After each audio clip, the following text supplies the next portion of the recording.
in fact is joining us at the moment. Let me begin by in fact going across to Imam Ilyasi. And Imam Ilyasi, some very important questions that really of course arise from this entire situation. Let me first begin by asking you, tell us about the details of the threat that you have received. Sir, किस तरह की threat आपको मिली है, हमें थोड़ा बताइए। देखिए, threat तो मुझे लगातार 22 तारीख से लगातार अब तक मिलते आ रहे हैं आज तक, और ये फ़ोन पे भी और मेरे सोशल मीडिया पे भी। क्योंकि आपको मालूम है, सबको मालूम है कि 22 तारीख को मेरे निजी निमंत्रण पर आदरणीय मोहन भागवत जी को मैंने दावत दी थी यहाँ आने के लिए इमाम हाउस पर। तो इमाम हाउस पर जब वो यहाँ पर आए थे तो मेरे साथ वो 1.5 घंटा रहे थे। उसके बाद मेरे आग्रह करने पर मैंने उनको निमंत्रण दिया मदरसे का, तो उन्होंने वो भी कबूल किया। वो मेरे साथ मदरसे भी गए, तो 2 घंटा वहाँ रहे। तो उसके बाद से तमाम देश के और विदेशों के चैनल पर ये खबर चलना शुरू हो गई, नेशनल न्यूज़ बन गई। तो तमाम वो जो विरोधी देश विरोधी संगठन हैं वो लोग सक्रिय हो गए और उन्होंने इस बात को लेकर मेरे खिलाफ अपनी प्रतिक्रिया देनी शुरू कर दी सोशल मीडिया पे, मेरे फ़ोन पर।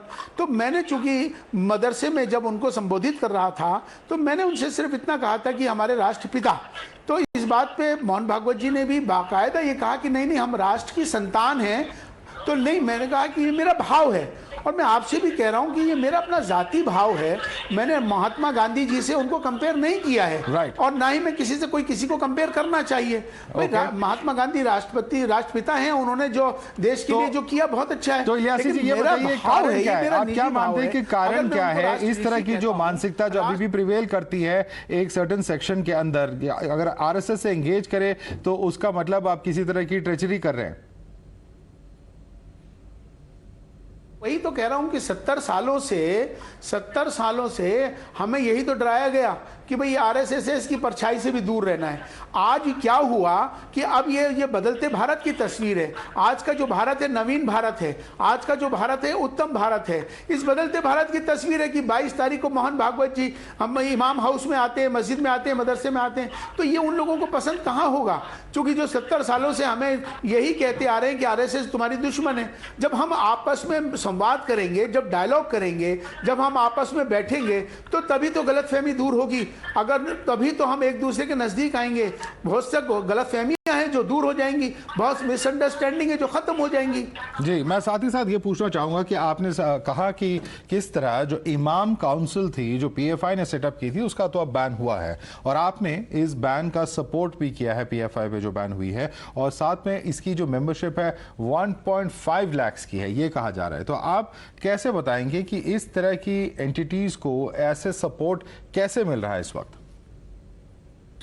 देखिए, जो सरकार के पास सबूत इकट्ठे हुए हैं और सरकार ने जो अपना काम किया है, तो मैं समझता हूं कि सरकार के पास बहुत पुख्ता सबूत हैं। दरअसल इनका मकसद जो है देश के अंदर देश के टुकड़े करना, आपस के अंदर नफरत फैलाना, देश के अंदर नफरत की बात करना।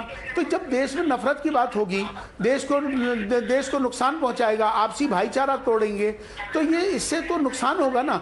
तो मैं वही कहना चाह रहा हूं कि अभी सरकार के पास सबूत है तो इस समय सरकार के साथ खड़ा होना चाहिए ना। सरकार के ऊपर प्रश्न चिन्ह क्यों लगा रहे हैं आप?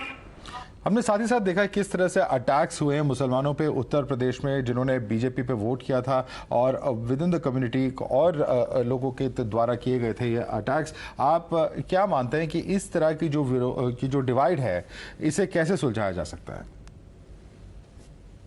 जो इस बदलते भारत की जो तस्वीर है ना, वो 22 तारीख को परम आदरणीय मोहन भागवत जी जब यहाँ आए थे, ये इस बदलते भारत की तस्वीर है।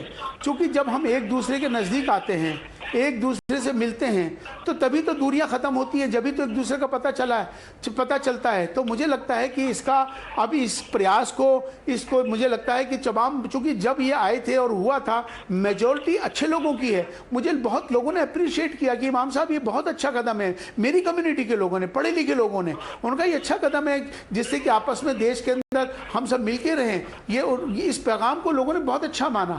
लेकिन देश ये जो हमारे अमन को पसंद नहीं करते, वो इसके खिलाफ हैं। उनका काम विरोध करना है, करेंगे, क्योंकि वो नहीं चाहते कि देश के अंदर अमन और शांति रहे।